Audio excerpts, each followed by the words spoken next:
እኔ ከስተቱ የማይማር ፈንጂ አምካኝ መሆኑን አውቃለሁ። ግን እንደ ህወሓት ከስተቱ የማይማር ድርጅት አለ ብዬ አላስብም። ማፊያዎችን ለማጥፋት የተወሰደ ጠንካራ እርምጃ አለ። ስለዚህ ጠንካራ እርምጃ ነው የወሰዱት ሌብነት ላይ።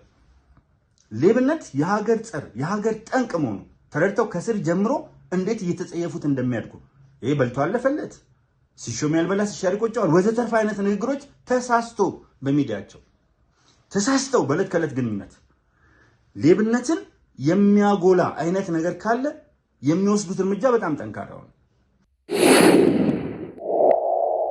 ሐሙስ ሐምሌ 2 ቀን 2018 ዓ.ም በአዲስ ምንጭ ሚዲያ ብቻ በየቀኑ የማቀርባቸውን ትንታኔዎች አሁን ይጀምራሉ። በየዕለቱ በተለያዩ ፖለቲካዊ፣ ማህበራዊ፣ ምጣኔ ሀብታዊ፣ ባህላዊ እና ወቅታዊ ጉዳዮች ዙሪያ በማደርጋቸው ትንታኔዎች ላይ እንዲሁም አዲስ ምንጭ ሚዲያ ደግሞ እጅግ ወቅታዊና አስተማማኝ የሆኑ ማስረጃዎች በጋዜጠኛ ውብሸት ታዬና በሚጋብዛቸው እንግዶችም የሚተላለፍ በመሆኑ ቻናሉን ሰብስክራይብ በማድረግ ቤተሰብ በመሆን ሌሎች በማጋራት ከኛ ጋር አብራችሁ እንድትቆዩ በጣም በላቀ አክብሮትና ትህትና ጠይቃለሁ። ከዚህ በማስከተል ዛሬ ሀገራችን ውስጥ ከ6 ቀናት በኋላ የምክክር ኮሚሽኑ በቀጥታ በይፋ ስራውን ይጀምራል። በርካቶች እንግዶች እየገቡ ናቸው። በአንድ በኩል ለምክክር ኮሚሽኑ ግብዓት የሚሆኑ አስተሳሰቦች እነሱን አይደለም፣ እዛ የሚሳተፉት ሰዎች አይደለም፣ በአጠቃላይ በሚዲያ ላይ ለምንሳተፍ ሰዎች እነሱንም ጨምሮ ግብዓት የሚሆን በሌላ በኩል ደግሞ በሀገራችን በጣም የምንማርባቸው ትልቅ ህዝብ በዓለማችን ላይ ጃፓኖች ናቸው። ጃፓንን በጣም የምንማርባቸው የመጀመሪያው ምክንያት በቴክኖሎጂ ከዓለም አንደኛ ናቸው።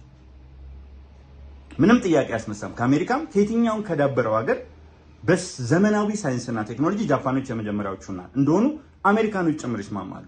አንደኛው ነገር እሱ ነው። ሁለተኛው ቴክኖሎጂው ስነ ምግባራቸውን አልቀየረም። በዓለማችን ስነ ምግባር ካላቸው የተሻለ ስነ ምግባር ካላቸው ማህበረሰቦች መካከል ጃፓኖች ግንባር ቀደም ናቸው።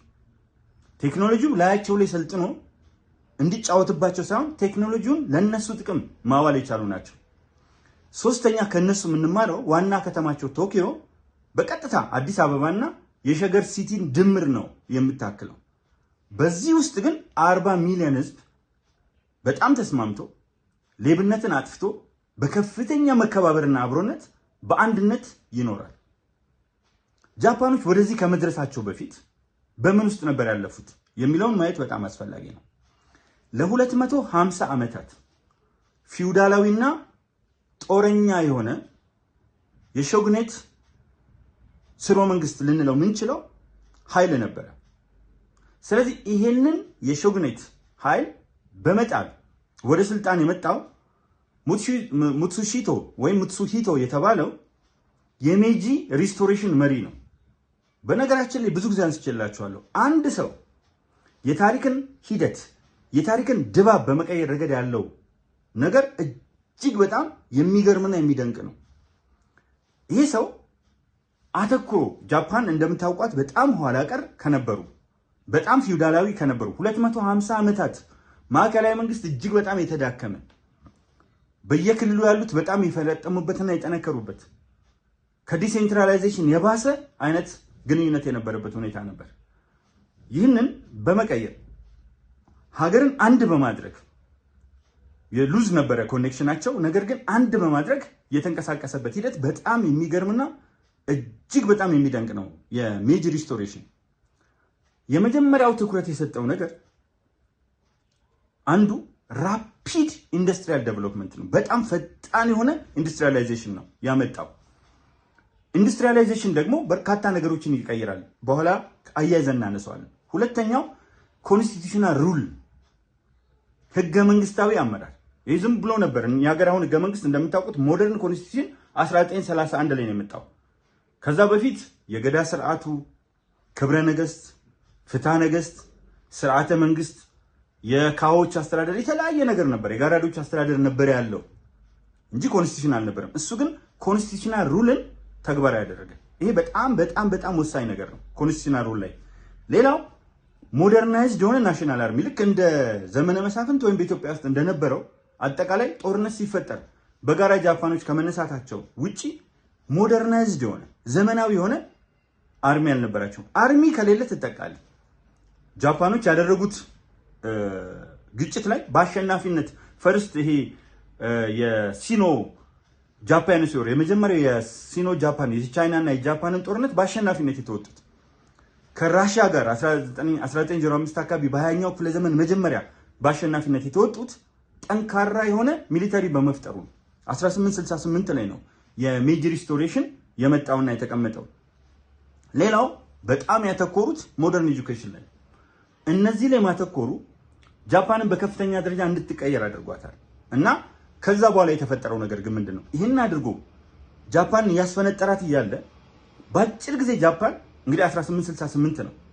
ስለዚህ 32 ዓመት ከዛ ወስዳችሁ 31 ከዚህ በ60 ምናምን ዓመት ውስጥ ጃፓን በጣም እንድትፈነጠር አደረገ። ነገር ግን በኋላ የመጡት መሪዎች ጦረኛ ፖሊሲን እንደገና በመያዝ በ1931 ዓ.ም የቻይና ግዛት የነበረችውን ማንቹሪያን ያዙ። ያኔ ሊግ ኦፍ ኔሽንስ ተመስርቶ ነበር። እንደምታውቁት የፓሪስ ፒስ ኮንፈረንስ ከ1919 እስከ 1920 ሲካሄድ 5 የተለያዩ ትሪቲዎች ወይም ስምምነቶች ነበሩ። ይሄ ስለ ትሪቲ ኦፍ ቨርሳይለስ፣ ትሪቲ ኦፍ ሴንት ጀርመን ወዘተርፈ ታውቃላችሁ። ትሪቲ ኦፍ ኔወሊ ምናምን። ከዛ ከአምስቱ ማጠናቀቂያ ላይ የፓሪስ ፒስ ኮንፈረንስ 5ቱን የተለያዩ ሴፓሬት ትሪቲዎች ይዞ ከ1919 እስከ 1920 ሲደረግ ፓሪስ ፒስ ኮንፈረንስ ላይ አንዱ እንደ አምስተኛ ዘ ቢግ ፎር ነው ብዙ ጊዜ የምናነሳው፣ ግን እንደ አምስተኛ ሀያል ተደርጋ ሪኮግናይዝ ተደርጋለች ጃፓን። ያ ነበርና አሁን ወደ ጦረኝነት የመሸጋገር ነገር በስፋት መጣ።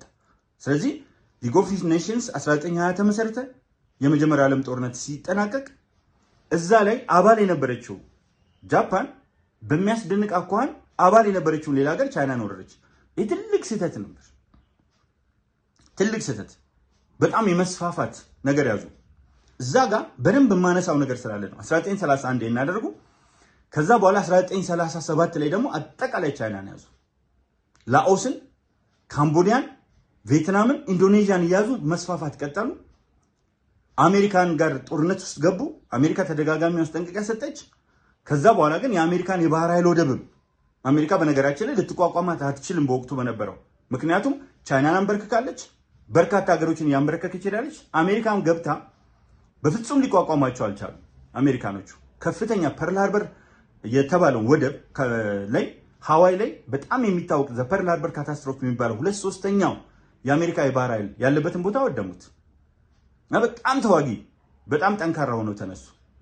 ነገር ግን የዚህ ምላሽ ምን ነበረ? ከዚህ በኋላ ምን መጣ የሚለው ነው ለኛ እጅግ በጣም ጠቃሚ የሚሆነው። ከዚህ በኋላ ያው የሁለተኛው የዓለም ጦርነት በጣም ተነሳ። የአንደኛው ዓለም ጦርነት መጨረሻ ነበር ሊግ ኦፍ ኔሽንስ እንዲፈጠር ያደረገው። ሁለተኛው የዓለም ጦርነት ላይ ጀርመኖች፣ ጣሊያኖችና ጃፓን ሮም፣ በርሊን፣ ቶኪዮ ትራያንግል። እንግዲህ ሮም እንደምታውቁት የጣሊያን ዋና ከተማ ናት። በርሊን የጀርመን፣ ቶኪዮ ደግሞ የጃፓን ዋና ከተማ ናት። ትራያንግል ፈጠሩና አክሲስ ፓወርስ ተብለው ከአላይድ ፓወርስ ከቃል ኪዳኑ ሀገሮች ጋር ውጊያ ጀመሩ። በዚህ ውጊያ ማብቂያ ላይ እጅ የሰጠችው የመጨረሻዋ ጃፓን ናት።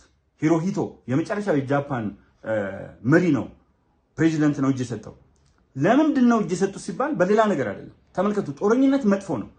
መጀመሪያ አሸናፊነት ሊኖር ይችላል፣ ግን በሂደት የሚቀየሩ ነገሮች የሚለዋወጡ ነገሮች አሉና ሂሮሂቶ እዛ ጋር ያለ እንደምታስታውሱት ኦገስት 6 1945 ሂሮሽማ ላይ፣ ኦገስት 9 1945 ናጋሳኪ ላይ ፋትማና ሊትል ቦይ የተባሉ ቦምቦች ወደቁ። በመቶ ሺዎች ህይወታቸውን አጡ። በሰከንዶች ሽርፍራፊ ወይም ቁርጥራጭ ውስጥ በደቃቅ ንዑሳን የደቂቃ ክፍልፋዮች ውስጥ እንዳልነበረ ሆኑ።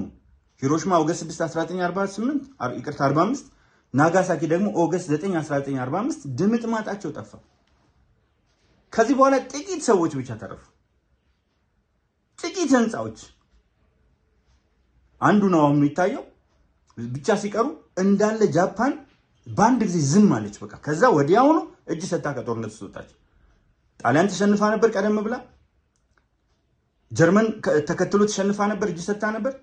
መጨረሻ ላይ ደግሞ የቀረችው በጣም ፓወርፉል የነበረችው ጃፓን ደግሞ ልክ ኦገስት 9 1945 ሁለተኛ ቦምብ ናጋሳኪ ላይ ሲወድቅ ኢሚዲየትሊ እጅ መስጠታቸውን ጃፓኖች ሰረንደር አደረጉ በቴክኖሎጂ ተበልጠው።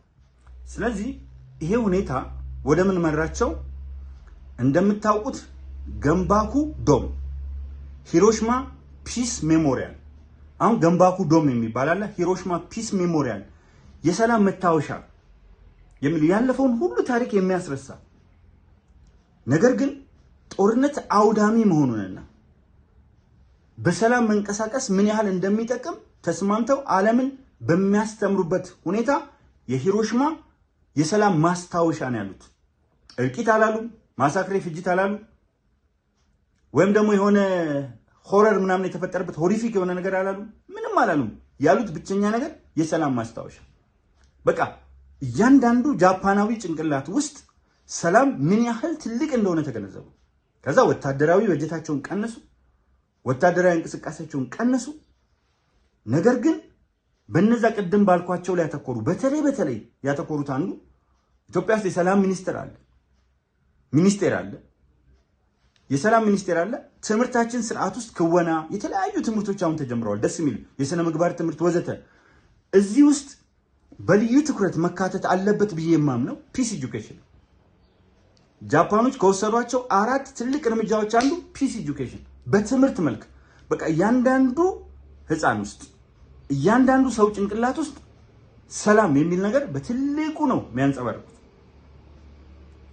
ከዛ በኋላ ከተሞቻቸውን ሪስትራክቸር በማድረግ ሪኢንጂነር በማድረግ በአዲስ መንገድ ሪሜክ በማድረግ ጃፓኖች ሪሴትልመንት በማምጣትም ከተሞች በምን መልክ መዘጋጀት እንዳለባቸው ብሉፕሪንት ያስቀምጡበትና ኢንዱሪንግ ፒስ እንዲኖራቸው ያደረጉበት ሂደት ለኛ በከፍተኛ ደረጃ ይጠቅመናል።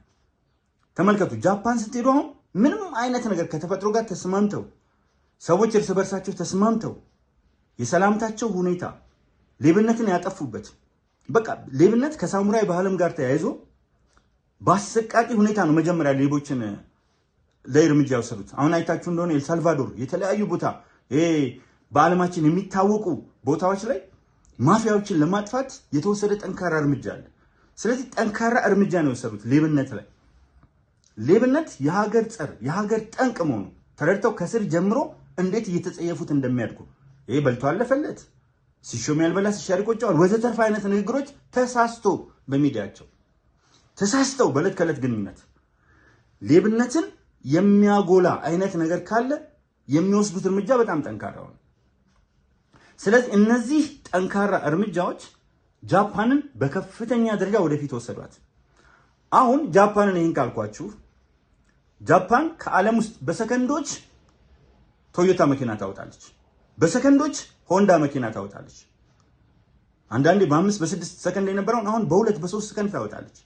ከኢትዮጵያ ተነስታችሁ እስከ አሜሪካ አውሮፓን ብትዞሩ የጃፓን አውቶሞቢሎች በከፍተኛ ደረጃ ያጥለቀለቁ ብቻ ሳይሆን የጃፓን ዕቃ ስሙ ራሱ ኢትዮጵያ ውስጥ ሪመምበር አስታውሳለሁ ክሽክሽ የጃፓን ዕቃ ከሚባልበት ዛሬ የጃፓን ዕቃ እጅግ በጣም ተፈላጊ የሆነበት፣ እንደውም አሜሪካ ውስጥ በአንድ ወቅት የነበረው አጠቃላይ ነገር ሲነገር አንድ ጃፓናዊ ፕሮፌሰር የሚቀጠርበት ዋጋ 5 ቻይናዊ ፕሮፌሰር ቀጥሮ ቢሮም ይከራያል።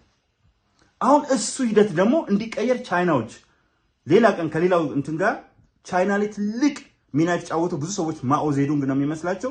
እሱ ፖለቲካ ሪቮሉሽን ላይ ነው፣ ግን አጠቃላይ ለውጥ ያመጣውን መሪና ከእነሱንም ኤክስፒሪየንስ ደግሞ ከሌሎች ውይይቶች ጋር አድርገን ልናነሳቸው እንችላለን። ግን ተመልከቱ፣ አሁን የጃፓን ዕቃ ጥራቱ አስተማማኝ ነው።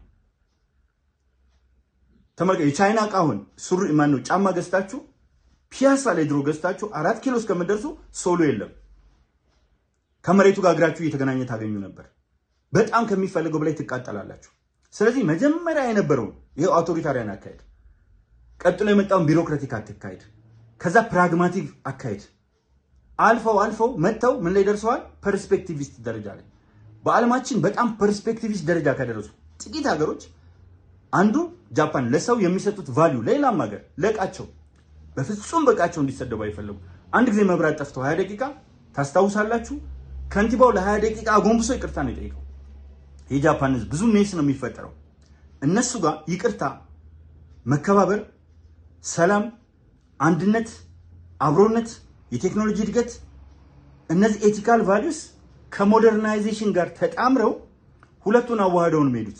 ይሄ ያላስፈላጊ ፊልሞች፣ አላስፈላጊ ነገሮች ጃፓኖች እሱን አይደለም የሚመለከቱት። በጣም ከባዱ ለጃፓኖች የመደበኛ ትምህርታቸውን ሲጨርሱ በከፍተኛ ውጤት ወደ ዩኒቨርሲቲዎች አለመግባት፣ ብዙ ጊዜ ራሳቸውን ሁሉ እስከ ማጥፋት የሚሄዱበት ሂደት ነው። እሱ ትልቅ ስህተት ነው።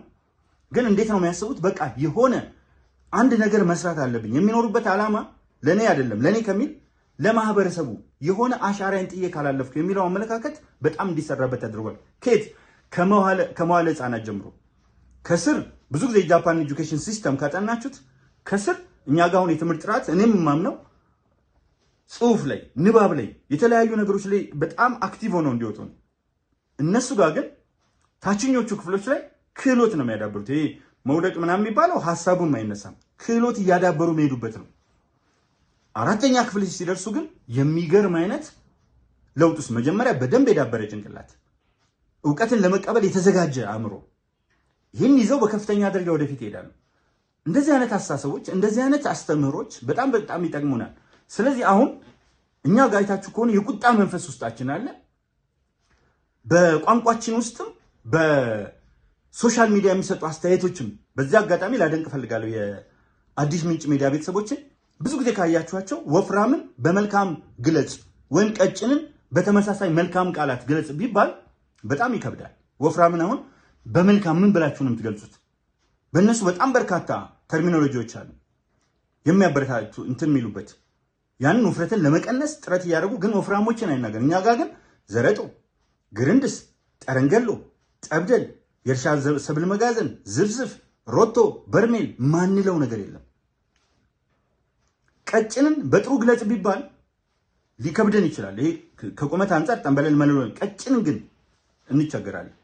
በመጥፎ ሲሆን ግን በችኮላ የጫሩት አንድ ቁጥር፣ በአስማት የቆመ ፓስታ የመሰለ ቦና፣ ቀጣና፣ በልቶ ማይጠረቃ፣ ሁቀታ የማንለው ነገር የለም። በየቋንቋ ውስጥ ኔጌቲቭሊ ኮኖቴትድ ሆነ። ስለዚህ ይህንን አመለካከት በመቀየር ወደ ተሻለ አስተሳሰብ፣ ወደ ተሻለ መሰጠትና እመርታ መምጣት የምንችለው ከስር የስነ ምግባር ልክ ነው። ስነ ምግባር በንግግር ውስጥ ምግባር ነው። በትምህርት ግን ስነ ሎጂ ስነ ምግባርን የምናስተምርበት ትምህርት ስነ ምግባር። የዜግነት ትምህርት በጣም ኢምፖርታንት ነው። የሰላም ትምህርት በጣም አስፈላጊ ነው። ቴክኖሎጂና ጥበብን ማፍቀር ላቭ ኦፍ ዊዝደም እጅግ በጣም አስፈላጊ ነው እና ከዛ ጥፋት የተረፉት ሂባኩሻ ይባላሉ። ከሂሮሽማና ናጋሳኪ ጥፋት የተረፉት ሰዎች ሂባኩሻ እነዚህ እየተጋበዙ በአይናቸው የተመለከቱትን ህይወታቸውን በሙሉ ወደ ስራ አይደለም የገቡት። በአይናቸው የተመለከቱትን አሰቃቂ ነገር ያንን አሁን በቪዲዮ በፊልም በተለያየ ነገር ልናየው እንችላለን። ግን ሰርቫይቨርስ ከዛ የተረፉ ሰዎች ሂባኩሻ የሚናገሯቸው ንግግሮች፣ የሚያወጧቸው ሀሳቦች፣ የሚያስተምሯቸው ትምህርቶች ስለነበሩ ማህበረሰቡ ደግሞ ለአረጋውያን፣ ለአዛውንቶች፣ ለታላላቆች ክብር እንዲሰጠው ነው የተገነባ ስለሆነ በጣም ነው የሚቀይሩት። አንድ ኢቨንት ላሳያችሁ። አንድ የ65 ዓመት ሰው ብስክሌት እየነዳ ይሄዳል ወይም ባይስክል። ሌላ ደግሞ የ18 ዓመት ልጅ ባይስክል እየነዳ በሌላ አቅጣጫ ይመጣል። በተቃራኒ አቅጣጫ ነው። ተጋጩ እና ሁለቱም ወደቁ። የ65 ዓመቱ ጎልማሳ ወይም በእነሱ ጠንካራ ናቸው። ጎልማሳ ነው የሚባለው እንግዲህ 90 ምናምን የሚኖሩ ናቸው። ያም 18 ዓመቱ ተጋጭተው ወደቁ። ከዛ በፍጥነት የ65 ዓመቱ ሰው በፍጥነት ተነስተው ያው ሰውነታቸው በስፖርትም በምንም የዳበረ ነው። በተለያየ መንገድ በፍጥነት ተነሱና የ18 ዓመቱን ልጅ ያዙት። ብድግ አደረጉትና አራገፉለት ልብሱን። እሱ በሀፍረት በጣም እየፈጠነ የነበረው እሱ ነው። በሀፍረት ፊታቸው ላይ እየተሽቆጠቆጠ ቆመ። ካራገፉ በኋላ አንድ ነገር አሉት። ልጄ ወይ አንተ ገና አፍላ እድሜ ያለህ ለጃፓንና ለዓለም ሕዝብ ለሰው ልጅ በሙሉ ትልቅ ስራ ትሰራለህ። ይህ ፍጥነት እንደ ግጭታችን ቢሆን መጥፎ ቦታ ተወርውረህ የአካል ጉዳት ሊደርስብህ እስከ ወዲያኛው ህይወትን ልታጣ ወዘተርፈ ትችላለህ። እኔ ባልፍ የተወሰኑ ዓመታት ናቸው የሚቀሩ ሊትራል ካለው ሁኔታ አንጻር። አንተ ግን ገና ብዙ ነገር ይጠብቃል። የምታፈራቸው ብዙ ነገሮች አሉ። ቀስ በል ብለው መክረውት ልጁም ወደ ኋላ 3 እርምጃ ከሄደ በኋላ እጅግ በጣም ዝቅ ብሎ ይቅርታ ጠይቋቸው ሄደ። ይህን ሴናሪዮ ወደኛ አምጡት። እኛ ጋቢው ምንድን ነበር የሚባለው? ሽማግሌው አይታ አትሄድም ነበር። አቅም ያንሳቸዋል። መድኃኒዓለም ይድፋ ይገልብጥህ፣ አላህ በአጭር ያስቀርህ ምናምን እርግማን ነው የምናወርደው። ጎረምሳው የሚነሳና ሽማግሌ አርፋ አትሄድም እንዴ እያየህ አትሄድም ነው ራሱ እንኳን ቢሳሳት እያየህ አትሄድም። ጥፋቱን እንኳን አድሚት ማድረግ አይፈልግም። ወዴትም አልሄዱም። ስለዚህ ይሄ የሥነ ምግባር ክህሎት የሥነ ምግባር እሴት ከልጆቻችን ጀምሮ እያስተማርናቸው ካደግን በእርግጠኝነት ግን እንቀየራለን። በምክንያት ማመን፣ በአስተሳሰብ ልዕልና፣ በሐሳብ የበላይነት ማመን። አሁን ብዙ ጊዜ አይታችሁ ከሆነ በርካታ ነገሮች ይተላለፋሉ። ለማስተማር ፍላጎቱ ያላቸው ብዙ ሰዎች አሉ። ነገር ግን ድባቡ ምን አድርጓቸዋል? አንድ አባባል አለ። ዓለም የምትጠፋው ከእኩያን መጥፎ ድርጊት ይልቅ በመልካሞች ዝምታ ነው። ሰዎች ምን እንዲያደርጉ አስገድደናቸዋል? ዝም እንዲሉ። ከገባ ሊሰደብ ነው። ያበራሽን ጠባሳ ያየ በሳት አይጫወትም ነው የሚባለው። ሶሻል ሚዲያ ውስጥ ገብቶ እውቀቴን ላካፍል ካለ በነፃ ማካፈል የሚፈልጉ በርካታ ሰዎች አሉ። ምን ይከተላል? ስድብ፣ ማንጓጠጥ፣ ማዋረድ። ለምሳሌ እዚህ ጋር ዶክተር አብይ የተባለ የሕክምና ባለሙያዎች አለ ኤሊት ከአንገት በላይ ሕክምና የፈጠረ ሰው እንግዲህ የሚችለውን ያህል የሰዎችን ችግር ለማቃለል በርካታ ጥረቶች ሲያደርግ ቆይቷል። እዚህ ጋር ደርሳለሁ አላለም። ጥረቱ ግን እዚህ ጋር ደረሰው። ከዛ በኋላ ጎንደር አካባቢ ሄዶ ጎንደር አይደለም የጀመረው፣ ብዙ ቦታዎች ላይ ኦሮሚያ ውስጥም የተለያየ ቦታዎች ላይ ለብዙ ሰዎች ከወሎም ከተለያየ ቦታ እየመጡ ድጋፍ ይሰጣል። ሰዎች ጠይቀውም ድጋፍ የሰጡት ምስክርነት አለ። ጎንደር ሄዶ ሲመጣ ግን ምን ተባለ? ለብዙ ልጆች 316 ይመስሉኛል ሪሊፍ ሰጥተው መጣ። ብዙ ቤተሰቦችም ሰላም አገኙ። አንዳንዶቹ አለቀሱ። ምን ተባለና ቀረበ? በቀጥታ ይሄንን ሪኮግናይዝ አድርጎ ከመጀመር ቢያንስ የሚተችበት ካለ እንደ ሰው መጀመር ሲገባ ቀጥታ ከፖለቲካ ጭራሽ ከማይገናኝ ነገር ጋር አገናኝተው ዶክተር አብይ ከአንገት በላይ ሕክምና በጣም ሲያብጠለጥሉ አያችሁ። ብዙ ልጆች በእንቅልፍ እንዳይሰቃዩ፣ መተንፈስ አቅቷቸው እንዳይሰቃዩ ከአንገት በላይ ያሉ በርካታ ህመሞችን ትንሽ ሆድ ቁርጠት ሲይዛቸው ልጆቻችሁ ምን እንደሚሰማችሁ ታውቃላችሁ። ስለዚህ ወዲያውኑ መጣና ሌሎቹን ዶክተሮች ለማሸማቀቅ ምን ያሸማቀቃቸዋል?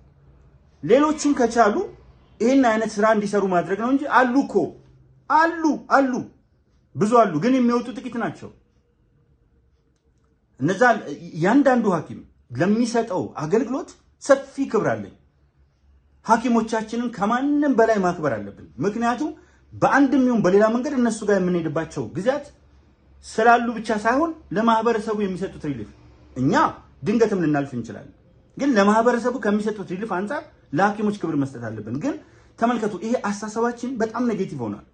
ኢቭን ቢኒያም የመቄዶንያው ከምን ተነስቶ ከየት መጥቶ እንዴት አድርጎ መቄዶንያን ለብዙዎች እረፍት መስጠቱ ይታወቃል። አንድ ጊዜ የሆነ ሰው ፖስት አድርጎት ከስር የተመለከትኳቸው ነገሮች አሳዘኑኝ። ስለዚህ አሁን የሚቀናን ነገር የተሰራውን ስራ ከማንሳት ይልቅ እንደምንም ብለን የሰዎችን ስህተትና እንከን የምንለውን ነገር ፈልገን በእኛ እይታ ማጠልሸት ከፍ የሚያደርገን ይመስለናል። እና ከጃፓኖች የምንማረው ነገር አንዱ ውይይት ሲቀመጡ ጃፓኖች ያላቸው ትልቅ ነገር ለማዳመጥ ዝግጁ ናቸው። እኛ ጋር እኮ እንዴት አድርጌ ያንን ሰው ነካዋለሁ፣ ምን ባደርግ ላዋርደው እችላለሁ፣ ዝቅ ላደርገው እችላለሁ ነው እንጂ የሚያነሳቸው መልካም ሐሳቦች ይዤ ስህተት የመሰሉኝን የራሴን አስተያየት ሰጥቼ በዚህ ውስጥ ለመደማመጥ እንዴት ዝግጁ እንሆናለን? የሚፈልገው ሰው ምንድነው? ሌላውን አድቅቆ ሌላውን ሰብሮ። ምክንያቱም የአንበሳ ነው እንትናችን ሁሉ አንበሳ ነው የምንለው። በቃ መስበር ማድቀቅ ያ ምልክት ሆኖናል እንጂ በጣም የሚለፉ እንስሳት ናቸው መሰደቢያ። ለሰው በጣም የምታገለግል እንስሳ ያ ናት። በእያንዳንዱ እንቅስቃሴያችን ውስጥ ሰዎችን ጭምር እቃዎችን ከቦታ ቦታ ውሃ ለአርሶ አደሮች የሚቀርብ ነገር እንጨቱን ምኑን ተሸክማ የምትመጣው እሷ ናት። ግን ስድብ ምንም እኮ አላደረገችም። አህያ ነው ስድቡ። አንበሳ ደግሞ የሮጠ ሄዶ ሰባብሮ አድቅቆ ቲና ሴቷ ያደነችው አትነካትም። ዋጋዋን ነው የሚሰጣት። ቀድሞ ጠግቦ ነው አይታችሁ ከሆነ የሚሰጠው እዚህም አንበሳ ግቢ ምናምን ስታየው። ስለዚህ እንደሱ አይነቱ ግን ዘርፎ ሌላው የለፋበትን የሚበላ ይከበራል። ይህ አመለካከት መቀየር መቻል አለበት። አስተሳሰባችንን ሼፕ ማድረግ መቻል አለብን። ጉዳት የለውም። አሁን እንዲህ አይነት ነገሮችን ብዙ ሰዎች እንደማያዳምጧቸው አውቃለሁ። ቪው እንደሌለ እናውቃለን። እኔም አውቃለሁ። ዋና አዘጋጁ ጋዜጠኛው ውብሸትም ያውቃል። ቪው የሚኖራቸው የተለያዩ ነገሮች ስትናገሩ ነው። ግን መቼ ነው ከዚህ መውጣት የምንችለው?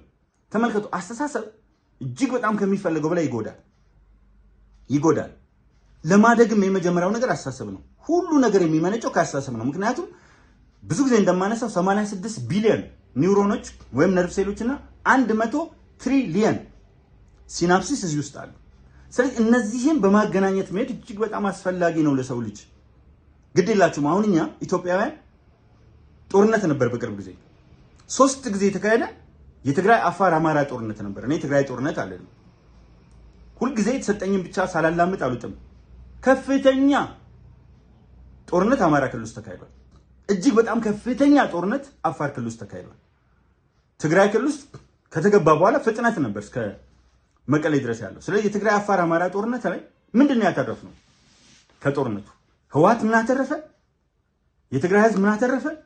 የኢትዮጵያ ህዝብና መንግስት ምን አተረፉ? በደንብ ማየት ነው። አንዳችንም አላተረፍም። እንቁ ሊሰሩ የሚችሉ ወጣቶች ህይወት ረገፈ። በሁለቱም በኩል ከሚሊዮን በላይ ወጣት አጣ።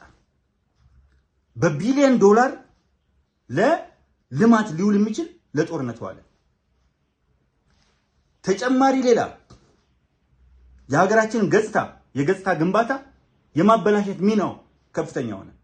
መጨረሻ ላይ ጦርነት የለኮሱት የኢትዮጵያን ህዝብ ለመለያየት ያለማቋረጥ የሰሩት 80ውን ብሔረሰብ 80ውም ዘመተባቸው። እኔ ከስህተቱ የማይማር ፈንጂ አምካኝ መሆኑን አውቃለሁ። ግን እንደ ህወሓት ከስህተቱ የማይማር ድርጅት አለ ብዬ አላስብም። አጠገቡ የነበሩ ሰዎች ህይወታቸውን ሲያጡ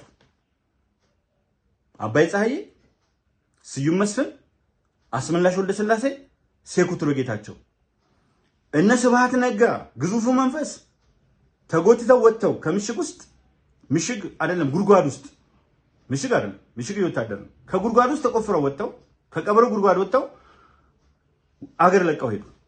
በመጨረሻው እድሜያቸው ጠንካራው ኃይል ኖ እናንተ ትክክል አይደላችሁም። አሻአ ዳይነስቲ የስብሃት ነጋ ሻዕቢያ ዳይነስቲ ምንም እንኳን ሁለቱ ቢጣሉም ልክ አሁን አሜሪካን በጣም ዶሚኔት ያደርጉ የነበሩት ብሪታንያ ናቸው። መልሰው ደግሞ ለአሜሪካ ነፃነት የታገሉት ከእንግሊዝ ሀገር ሄዱት ናቸው። ከዩናይትድ ኪንግደም ከብሪታንያ ሄዱት ናቸው። ይህ ጥያቄ ያስነሳም። በኋላ ጥቅም ሲመጣ እነዛ የአሜሪካ አይደንቲቲ እያዳበሩ መጡ። ዘሴም ናቸው እኮ እዛም ያሉት አንግሎ ሳክሶኖች ናቸው። የአሜሪካ መሪዎች በሙሉ ከባራክ ኦባማ በስተቀር አንግሎ ሳክሶኖች ናቸው። ከዛ ዘር የወጡ ናቸው። ሁሉም ዋይት ናቸው። ሁሉም ከጆን ኤፍ ኬኔዲ በስተቀር ፕሮቴስታንት ናቸው። የጥቅም ጉዳይ ነው እንትን የሚለው። ስለዚህ ይሄ አሻአ ዳይነስቲ የሻዕቢያ ዳይነስቲ በአንድ በኩል እዛ ጋር በጋራ እየጣመረ በሌላ በኩል እየተበተነ ሄዶ አሁን ላይ ምን እያደረገ ነው ያለው? ዓለም ማውገዝ ጀመረ። ኢትዮጵያ ህዝብ በሙሉ አውገዘው ብቻ ሳይሆን ሄዶ ወጋው። ህወሓትን 80ውን ማህበረሰብ ሲያባላ ከርሞ 80ውን ማህበረሰብ አንድ ላይ ዘመቱበት። እኔ ከዚህ ሰው ትምህርት ካልወሰደ በጣም ነው የሚገርመኝ። ይደግፉት የነበሩት እነ ሂውማን ራይትስ ሰዎች ከጥቅማቸው አንጻር፣ ከፍላጎታቸው አንጻር፣ ከፈጣሪያቸው አንጻር የአሜሪካ መንግስት ወዘተርፈ አሁን ህወሓት ላይ ዞሩባት። የአሜሪካ ኤምባሲም ኢትዮጵያ ውስጥ ያለው ማስጠንቀቂያ ሰጡ። አምባሳደር ማሲንጋ የትግራይ ህዝብ በፊት ላይ መርቆ ሲልክ ያየነው ነበር። አሁን ላይ እንደሱ የለም። እናቶች በተሽከርካሪዎች ፊት ሆነው ህይወቴ ይለፍ ልጄን አትወስዱም የሚል ነገር ሲቆሙ ታያላችሁ። ስለዚህ በአጠቃላይ የምትመለከቱት ነገር ምንድን ነው? የምናየው ነገር ምንድን ነው ብላችሁ ታስቡ። ምስቅልቅልቅል ያለው ህይወት ሆኖ ነገር ግን ማንን ተስፋ አደረገ? የራሱ ጦርነት ቢጀመር የትግራይ ወጣቶች በምንም ታምር አይዋጉ። በጉልበት ተወስደው ነው የሄዱት። ከብሔራዊ ውትድርና አልተማሩም። ብሔራዊ ውትድርና ላይ እነሱ እንዲያሸንፉ ካደረጋቸው ነገር አንዱ በግድ ነበር ሰው የሚጎትተው። በግድ ሄደ ደግሞ አይዋጋም። በግድ ነው፣ ፍላጎት አይደለማ። በግድ አስተምር ብትለው አንድ ሰው በትክክል ሊያስተምርልህ አይችልም። በግድ ሕክምና ላይ ተሰማራ ብትለው ውጤት አታመጣም። በግድ ድረስ ብትለው ዳተኛ ነው የሚሆነው። በግድ ተዋጋ ስትለው ደግሞ ትቶ ይወጣል። እጅ ነው የሚሰጡት። የመጀመሪያው ጥይት ሲጮህ ማርክ ማይወርድ በርካታ ወጣቶች እጅ ይሰጣሉ። ህዝቡ አክንትፍ ብሏቸው፣ የዓለም መንግስት ፊቱን አዙሮባቸው፣ አክቲቪስቶቻቸው ተለያይተው፣ የፖለቲካ አመራሩ ተሰንጥቆ ህይወቱን አጥቶ፣ በዚህ ሁኔታ ውስጥ ከራስ አልማርም ብሎ 3 ጊዜ ጦርነት ከፍቶ 3 ጊዜም ተደፍቆ የፕሪቶሪያን ስምምነት ጥሶ የኬንያውንም ተጨማሪ ስምምነት ጥሶ ክቡር ጌታቸው ረዳ በደንብ ፏፍንትው አድርጎ ከጥላቻ ነፃ ሆነን ካሰብነው ጀኑዊን ነው። ኦራቶሪ ታለንቱ ከፍተኛ ነው። አካዳሚክ ፖቴንሻሉ እጅግ ጥልቅ ነው። የማሳመን ችሎታው በጣም ውብ ነው። የሚናገራቸው ነገሮች በጣም ፓወርፉል ናቸው እና ይሄ ሰው በደንብ አድርጎ አጋልጦታል። በቃ እንደውም እየተዋቸው የነበሩ ነገሮችን ነው እስከ መጨረሻው ጫፍ ድረስ ሄዶ ተናግሯል። ይሄ ሁሉ ባለበት ግን አሁንም ከጦርነት አባዝ ያልላቀቅም ያለው ህወሓት የመጨረሻ የውስጥ ኃይል ትቶ መመኪያ የሆነው ባዶ የሆነው የሚያውቀውን ቀፎ የሆነውን ትናንት የሚሰድበውን ትናንት የሚያዋርደውን ሻዕቢያን ከዛ ውጪ ያው የንግድ ኢንተርፕራይዝ ላይ የተሰማሩ ሰዎች የክራይም ኢንተርፕራይዝ ነው ይሄ እንትን እና እዛ ጋር ምንድነው እያደረጉ ያሉት ከሱዳን ጋር ወጣቶችን ወደ ሱዳን መሸጥ ወርቅ ሸጡ ምናምን የሰው ህይወት መሸጥ ጀመሩ። አሳፋሪ ጉዞ ነው። ነገር ግን ምን አደረገ መንግስት? አሁን ዋናው እሱ ላይ ልምጣ። የሚጠበቀው ነገር የምክክር ኮሚሽን ላይ የገባችሁ ሰዎች እያንዳንዱ ንግግር ስትናገሩ በዚህ አጋጣሚ ለእናንተ መልእክት አስተላልፋለሁ። አታውቁም ብዬ አይደለም፣ ማያውቅ ደግሞ አለ። በሻይ ቡና በምናምን ውይይት አይተነዋል። የማያውቅም አለ። እያንዳንዱ ንግግር ስንናገር ከአፍ አንደበታችን የሚወጣው ነገር 130 ሚሊዮን አሁን የቆመ ህዝብና ተከታታይ ትውልድን እያሰብን ይሄ የራሳችን ኤጎ የመታወቅ ፍላጎት ምናምን እርባና ቢስ ናቸው። ትልቅ አሻራ ጥለን ለሀገራችን የሰላም ሐውልት አቁመን እንደ ጃፓኖች የሰላም ሜሞሪያል እንደ ጃፓኖች ፒስ ሜሞሪያል የሂሮሺማ ፒስ ሜሞሪያል ትልቅ የሆነ ሐውልት አቁመን መንቀሳቀስ መቻል በጣም አስፈላጊ ነገር። ውይይቶች ሲነሱ እኔ ያልኩት ያሸንፍ አይደለም፣ በጋራ እናሸንፍ።